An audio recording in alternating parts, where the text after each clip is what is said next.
All right. Before we end the show, let's talk about one more player, and his name is Umar Sadiq. Oh, my Congratulations! guy. Yeah, congratulations. So they are back in the Spanish top flight. They won the La Liga Smart Bank. The final game was against Leganes. Umero scored in that game as well. Umero, yeah. Yeah, Umar Sadiq ended 2-2, and he proclaimed Almeria as champions of the La Liga 2. Now, Umar Sadiq ended the league season with 18 goals and 9 assists. That's double figures back-to-back seasons. I think close to 40 goals in 2 seasons. They were so close to promotion last time, and they lost in the playoff. Now they're back in the top flight. They'll be playing in La Liga next season. Now, looking at Umar Sadiq, how do you think a player like him should be utilized in the national team? We've saw him in the colors of Nigeria, and I mean, it's safe to say it's not been convincing for the national team for Nigeria. The few games, Really? even though he hasn't played, It's not been convincing. I think he hasn't. With the level we see him with Almeria, he hasn't been.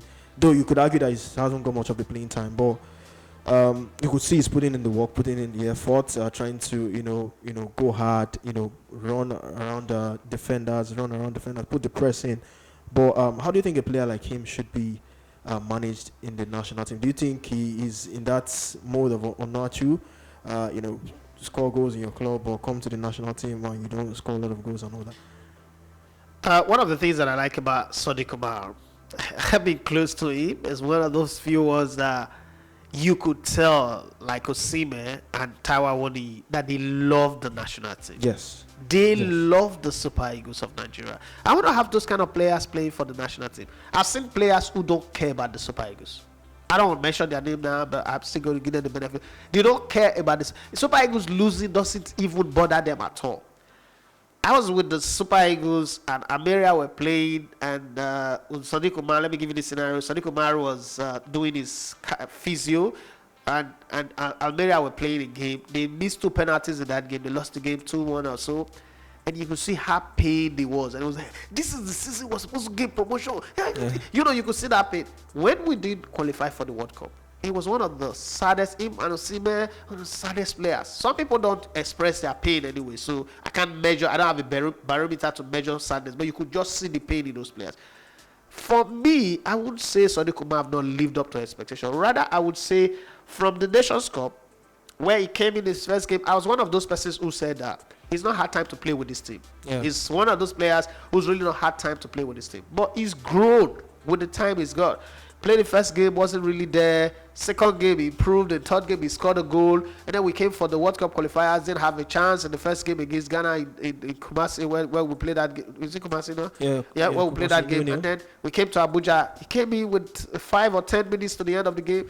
And within that short time that he came in, he brought in the fight. So I could say that giving time with the team and playing regularly, he's an asset to the team. He's not a Paul Onuachu. Now, Paul Onuachu is a good player. Congratulations to him getting married to his Ghanaian sweetheart. I'm happy for him. There's going to be a lot of stability at the home front now. Yeah. He's a calm guy. But I think that the passion of this young kid, the passion of Sodiq Umar I agree for Nigeria, his love for Nigeria and his openness, his desire, wanting to see Nigeria do well, his confidence, his belief, is something we should explore and push a whole lot. I'm not going to say here that he's not done well, but rather I'll say he's growing gradually. That's how Kanuwako used to be with the Super Eagles. And, we're always judging Kanuwako from his success at the under 17, but with the Super Eagles, he didn't just click overnight. But we see what he's turned out to be. So I think that if given time and proper playing, if Sadiq Umar plays like 90 minutes, then I'll be able to judge him properly. But when you're giving somebody 15 minutes, 10 minutes, cameo minutes to play, it would be evil or wicked of me to just judge him and knock him that way. So I think that he's done well based on the minutes that he's got. He just needs more time. All right. Once again, Umar Sadiq, see you in the Spanish top flight for next season. Automatic promotion, and hopefully gets to keep on banging in the goals for Almeria in the Spanish top flight. So we've come to the end of the show today. You are listening to Elegbete TV Radio.